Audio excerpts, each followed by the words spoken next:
Bonjour, je suis très heureux de vous retrouver pour cette homélie du 17e dimanche du temps ordinaire. Les miracles de Jésus, les signes qu'il accomplit, sont toujours des signes qui font sens. On se souvient que lorsque Jésus est tenté au désert, au tout début de sa mission publique, tandis qu'affaibli par le jeûne, il éprouve la faim, le malin lui propose un deal. Si tu es le Fils de Dieu, ordonne que ces pierres deviennent des pains. Jésus répondit, il est écrit, l'homme ne vivra pas de pain seulement, mais de toute parole qui sort de la bouche de Dieu. Jésus n'est pas un faiseur de miracles. Pour Jésus, un miracle ne se fait pas sur commande. Il ne veut pas manifester une puissance pour faire sentir un pouvoir, une supériorité. Pour Jésus, le miracle est une initiative de Dieu, un signe qui invite à une démarche spirituelle, qui ouvre un chemin de foi, qui invite les hommes et les femmes que nous sommes à s'ouvrir à plus grand qu'eux-mêmes, à ne pas rester à une vie bassement matérielle et finie. Le miracle est là pour faire signe que rien n'est impossible pour Dieu. Il est important de faire remarquer que les signes que Jésus accomplit dans les évangiles ont pour finalité de manifester l'attention bienveillante de Dieu. Il ne reste indifférent à aucune détresse. Ces signes ont pour but de révéler le projet d'amour de son Père dans la justice et la vérité. Dieu manifeste ainsi son désir de se faire connaître. C'est tout le sens de l'incarnation. Il se fait connaître par Jésus qui vient rejoindre notre humanité au plus près, jusque dans ses faiblesses et ses blessures. C'est ainsi qu'au cours de sa mission, Jésus se laisse toucher par la vie des personnes qu'il rencontre. Il guérit, ramène des morts à la vie, nourrit les foules. Il n'a pas guéri tous les malades. Il n'a pas fait revenir tous les morts à la vie. Il n'a pas vaincu la faim dans le monde. Mais il n'a jamais cessé de marcher à nos côtés en parlant et en semant des signes. Son désir étant d'ouvrir les consciences à l'amour de Dieu et de sa prévenance pour les plus petits. Ces miracles ont toujours un sens. Ils viennent en aide aux humains.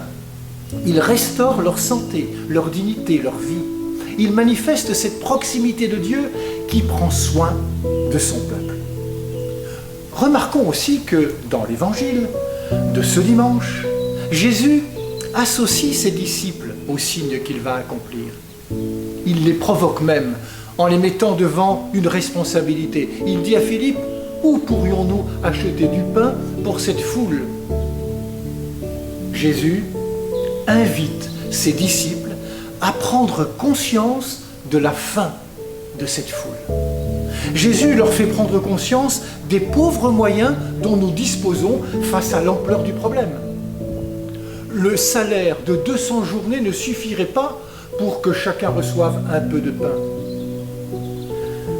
Devant ce qui apparaît impossible à l'échelle humaine et qui pourrait nous décourager, Jésus invite à s'organiser. Face à cette foule, vous n'êtes pas complètement démunis, vous n'avez pas rien. Alors permettez-moi un peu d'humour avec Raymond DeVos. Rien, ce n'est pas rien. La preuve, c'est que l'on peut le soustraire. Rien moins rien égale moins que rien. Alors si l'on peut trouver moins que rien, c'est que rien vaut déjà quelque chose. En le multipliant, une fois rien, c'est rien. 2 fois rien, c'est pas beaucoup. Mais 3 fois rien. Pour 3 fois rien, on peut déjà acheter quelque chose et pour pas cher. Les disciples disposent de 3 fois rien, 5 pains, 2 poissons. Alors Jésus invite à lui faire confiance. C'est ensemble, lui avec eux, que le miracle se produit. Pas de fanfaronnade, pas de signe éclatant, seulement un constat. Tous mangèrent à leur faim. Voilà une belle leçon de vie offerte par le Seigneur. Voilà le désir profond du Seigneur. Vivre en alliance avec nous, vivre en allié, lui avec nous et nous avec lui. Voilà la clé de la vie spirituelle. Cette vie d'alliance est si féconde qu'il y a des surplus, des restes. Frères et sœurs, allons-nous accepter de remettre au Seigneur le peu que nous avons dans la foi et la confiance? Bon dimanche à toutes et à tous. Prenez bien soin de vous et des autres.